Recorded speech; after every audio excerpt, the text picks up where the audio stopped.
Oh my god, ஐயோ பிராணியாக இருக்காங்க பிராணி ஐயோ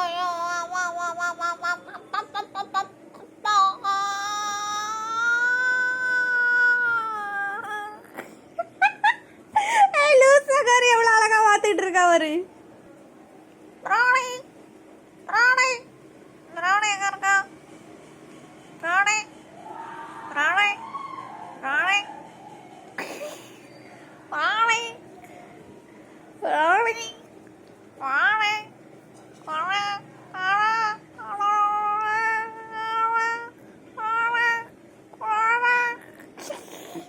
ஒன்றும் இல்லை தங்க அம்மா சும்மா மூக்கு அடைச்சிட்டு இது பண்ணிட்டு இருக்கேன்.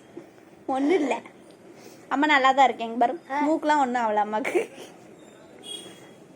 இங்கே ஒருத்தி செத்தான மாதிரி படுத்துட்டா. டியூஷன் போயிட்டு வந்தாலே அவளுக்கு ஏதாவது பேதி எடுத்துருது பத்தியா. அதனாலதான் ஒன்னை கெட்டி போட்டுட்டு அவ நிம்மதியா உட்காந்துருக்கா. இல்லைன்னா நீ அவளை டிஸ்டர்ப் பண்ணிட்டே இருப்பல, அதான் உன்னை கெட்டி வச்சிருக்கா. அவளுக்கு டார்ச்சரா இருக்குதுன்னா ஒன்னை பிடிச்சி கெட்டிடுவா. நீ பாவப்பட்ட பிள்ளை போல உட்காந்துருக்க. இது அம்மா கொஞ்ச நேரம் கழிச்சு அவுத்து விடுதானே. இப்போ தானே கெட்டினேன். இவ்வளோ நேரம் அங்கங்கே சுற்றிட்டு தானே வந்த. என்னடே நீங்கள்